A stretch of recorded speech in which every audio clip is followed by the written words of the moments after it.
I benefited from people buying ledgers and digital bit boxes also. So the Trezor for me is basically what I use all the time.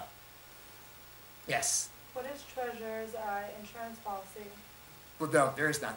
No insurance policy. Again, you're controlling your own private key. That's a really good question. That's a really good question because that's the name of the game here. In this new realm that we're used to, and maybe one day, and that's the entrepreneurial opportunities that are in this space. There will be crypto insurance companies one day.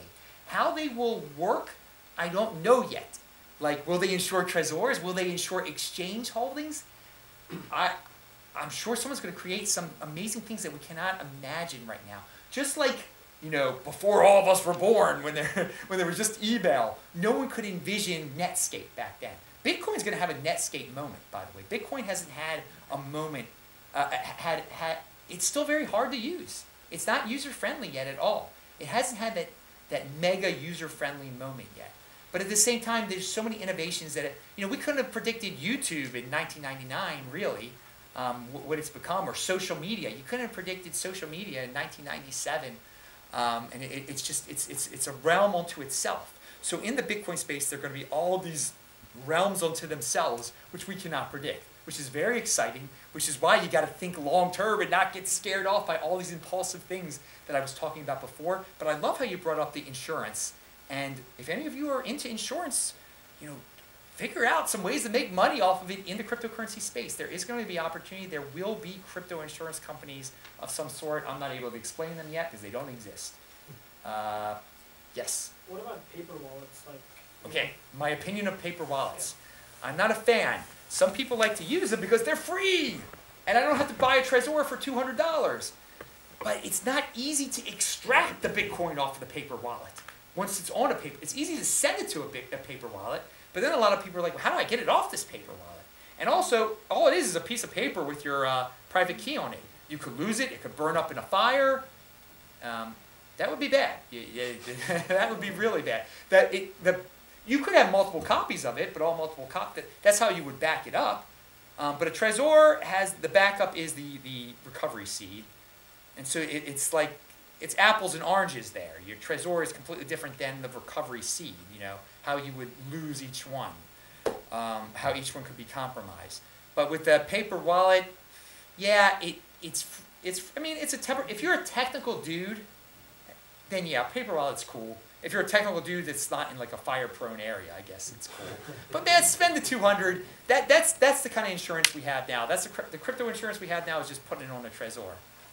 To add on the paper wallets, I asked a question and somebody wrote to me, there's a thing on eBay you can buy, these metal, like engravings. Crypto steel. You can buy something called a crypto steel. You hammer the letters and numbers on it.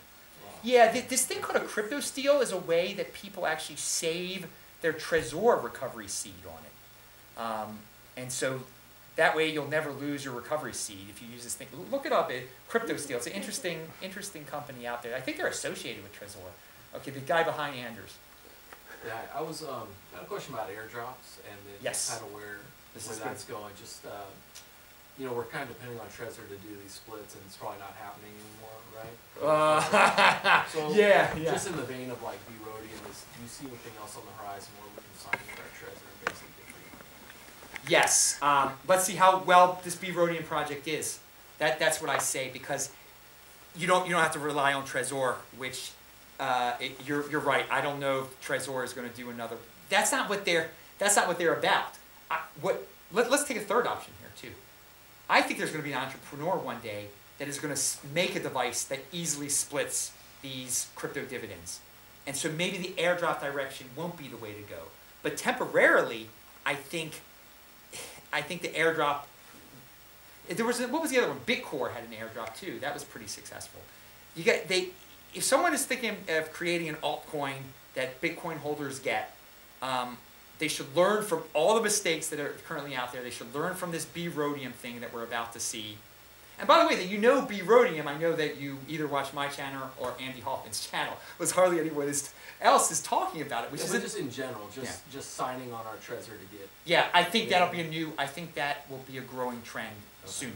Jimmy Song offers to split all the different forks, sell them for you, and he takes them 25%. Yeah, that's the situation we're in now Right. with the current paradigm of the way the forks are working now, that you're going to have to go to the Jimmy Songs of the world and trust them. But what you're saying is the airdrops, if they start doing it your airdrop method or the B Rhodium airdrop method, it'll be, you won't have to do Yeah, it. just So go with you and that's trading. easier, and that's Yeah. easier. So I think if these altcoins or these crypto dividends are smart, they're going to do it that way in the future. Remember, we're in a bear market now, and I think all the ones that are on the horizon who want to do this know not to do it now, because with the be private thing, it clearly was not the best time to do it during a bear market. I think that lesson was learned also. If any of you are launching an altcoin or a fork of Bitcoin, you don't want to do it during a bear market. We've seen that. We've seen that now. Anders, do you have a question? Yeah. As you said, if Trezor stopped as a company, you could take your seed and buy another hardware wallet, and then you could restore your private keys. But Trezor, they have also passphrases, which essentially makes the 24-word seed a 25-word seed. Yeah. Does that also work with Ledger, for instance? What? You know? Well, I don't. Yeah, it does. When you're uploading, don't quote me on this one, but when you get into a I'm only situation. streaming it live. Though. Okay. Hey guys, I know, since it is the 25th word, I heard of a person who had a problem where he lost his Trezor, he had a recovery seed, and he's trying to recover it somewhere, and he kept forgetting the 25th word, and it was just as simple as typing in that 25th word. So I think it'll work on the ledger. It'll work on a computer that has the proper installation on it. Again, you go to the Trezor.io FAQ section, and they show you where you can recover it at, and your 25th word will work there, definitely.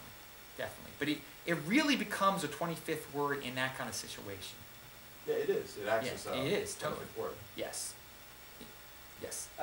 Just curious, do you have any commentary on the Lightning Network or anything? Yes, I do. Let's take our time with it, first of all. Everyone is so excited that they've been dreaming of this. And then they're like, well, why did the price pop now that it's live? Be patient. All the magic that it's going to be able to do, all the awesome things, we're just at the tip of the iceberg here now. I mean, I didn't even think it would be this far, by 2019. So I think the year of the Lightning Network is probably going to be 2019. And we're going to see some really awesome things there. What I can tell you is, every place I go to all around the world, I get asked that question. So people know about it, people are excited about it, people want to use it, people are not there's all sorts of FUD out there from the haters that say it's like a bank takeover or a government. I mean, the conspiracies that you hear about are unbelievable. There are more people out there that are excited about it like you, and I'm very excited about it. But let's take it one step. I'm talking about things that we're not going to be able to imagine. That's a platform where we can't even imagine some of the things they're going to be able to develop on it. And I mean, I know guys that are like developing on it, really smart guys. So, and I've had him on Paul, who's been on my show before, is awesome. And you get pumped when you hear these guys talking about it, and they start talking about things you don't even understand. You're like, oh man, this is going to be awesome. This is going to be awesome. Anyone? I saw some more hands before. Yes. So, have you split your Bitcoin Cash, Bitcoin Gold, like the ones that are easily splittable? Yes. And the ones that are not as easy, like diamonds and all that stuff. Like, I've started the process, but I just kind of like paused for a second. This is a great question. Yeah. I have not split my B diamond yet. I am not comfortable. I'm not doing it till I'm 100% comfortable with the other ones, which basically is until the Trezor does it, or until some other magical thing. I mean, again, someone might make a device where that just specializes in this stuff. It's not worth it to me, the price of the B diamond right now either, to even do it. Like, and then the pain of moving everything off my Trezors and then entering those private keys into some third part. Again, I'm waiting for the Trezor to do it for me. So I've only messed around with the crypto dividends in terms of my B gold and my B cash, because the Trezor, it was so simple. I mean, you see it. I mean, it was awesome. Some people have multiple Trezors and they wipe one and Yes. they move it and Yes. then they sweep the private key from the old one. That's what I was saying, and that's what I was saying. I can't do that because it's just I don't have it with me, and it's a pain. Right. I've got it spread out, and I'm very worried. I don't like messing with my recovery seed. I don't want to touch it if I don't have to. Again, I'm paranoid about that. And do you ever practice restoring your Trezor No. on a new Trezor? No, I don't, because I'm so paranoid about even like touching the recovery seed. Some people, that wouldn't hurt if you did It it from. wouldn't hurt. It wouldn't hurt from doing it from Trezor to Trezor. You're Right. right, but to recover it on a computer does hurt, and some people have tested it out that way too. You know, typing that I wouldn't recommend. But you're right, that wouldn't hurt. But no, I've never done that because I don't like fiddling around too much. I like just putting it away and forgetting about it. That's how much of a holder I am. When I get new Bitcoin for whatever reason, I send it over there, but I never take anything off of there. No reason to take anything off of there. Yes. Where do you buy your Bitcoin? Where do I buy my Bitcoin? Where did I buy my Bitcoin? Coinbase is where I got it from. So I am very well aware that what I signed up for with that. I bought my Bitcoin there, so the United States government knows exactly how much Bitcoin I have purchased. So when I do sell my Bitcoin in the far future, I will have to, I'll say, hey, I sold X amount. This is my profit. You know it. It'll all be on the up and up and everything. Because there's a lot of people who are like, oh, how could Coinbase tell the IRS how many Bitcoin I own? Well, that's what you signed up for. That's what it was easy. It connected to my bank account. There are other ways. Tone Bays, he got his Bitcoin. He went to a back alley and he gave some guy some cash. And literally, that's what he did. It was, I don't know if it was a back alley, but it was on the street. Which, people can do that too if they like carrying around a lot of cash with them. I'm from Baltimore. I'm not going to walk around the streets of Baltimore with a bunch of cash in my pockets and, making deals with dudes. Again, if you do want to do that, you do it in a bank lobby, maybe. In a very wealthy suburb, where I don't know. I'm not telling people. Again, the question was I got it from Coinbase at the time. Now we're in a situation though. I encourage people to start your own businesses and earn Bitcoin. You can earn Bitcoin. There's a social media platform called Steam It out there, where if you're a content creator, an artist, you can post your stuff. You'll earn this other type of cryptocurrency called Steam, but you can turn it into Bitcoin. And I just encourage people to get creative in ways they get Bitcoin earn Bitcoin. But again, if you just want to buy Bitcoin, go to Coinbase. Coinbase has had horrible customer service in the past. They don't have much competition. Gemini is basically their competition, which is an exchange, which is a little different. And then Bitflyer USA is going to be competition or is competition. There'll be more and more fiat. Robinhood started allowing crypto transactions, and soon you'll have a wallet where you can withdraw. Which one? Robinhood. Robinhood, yeah, Robinhood's there. But is there a fiat gateway on that? You can.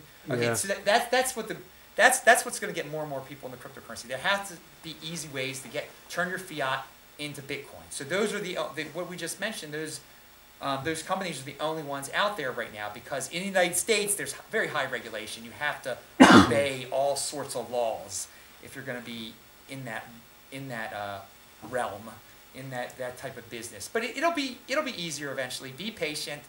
And again, if you get rejected by Coinbase, then try to go over to Gemini next or Bitflyer, because Coinbase can be strict and it can be slow. I think they're speeding up again now.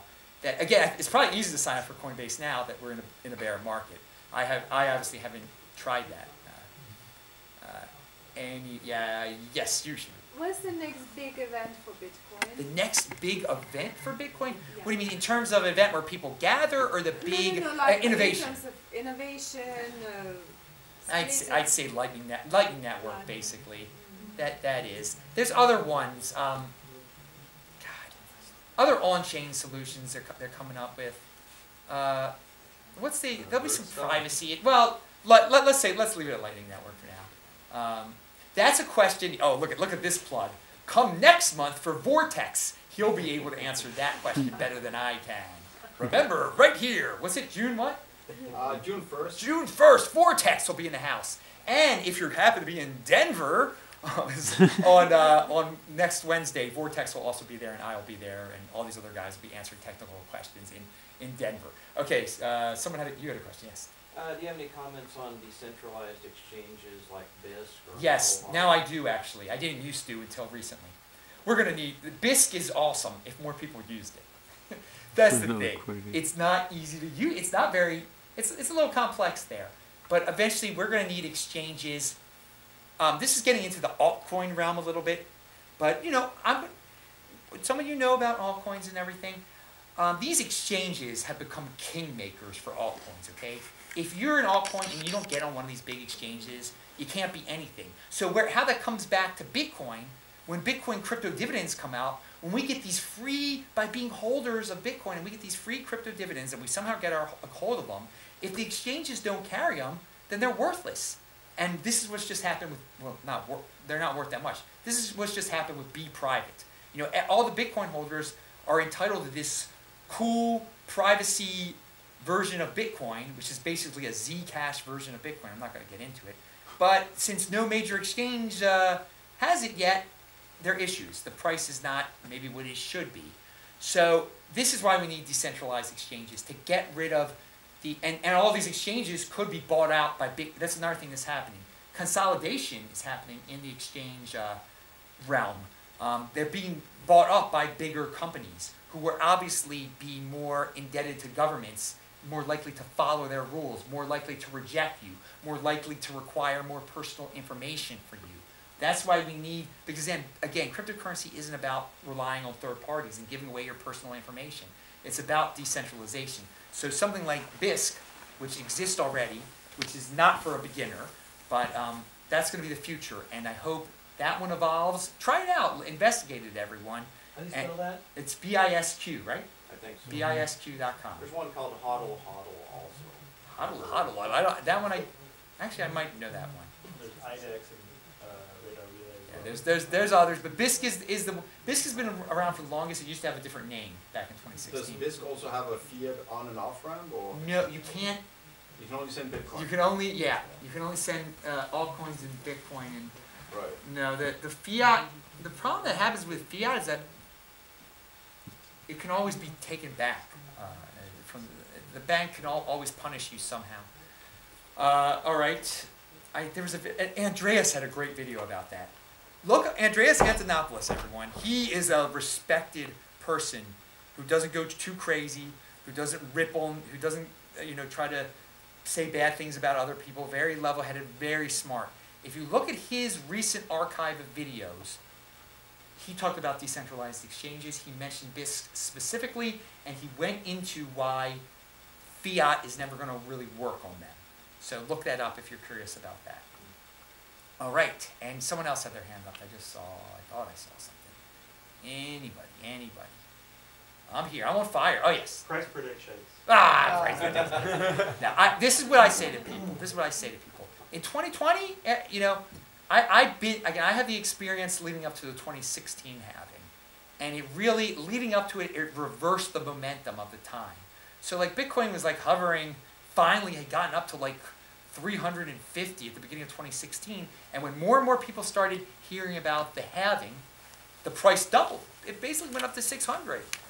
Then there was a Bitfinex hack, and the price went down, but one could say that the price doubled going into the halving once people found out about it. Now, I'm not going to say the price is going to rise, is going to double going into the 2020 halving, but if we're still in a bad trend, then I think it'll go from bull to bear, or bear to bull, once more. And it's just a shame that more people that are in the space don't even know what the halving is, and that one is going to happen in the summer of 2020.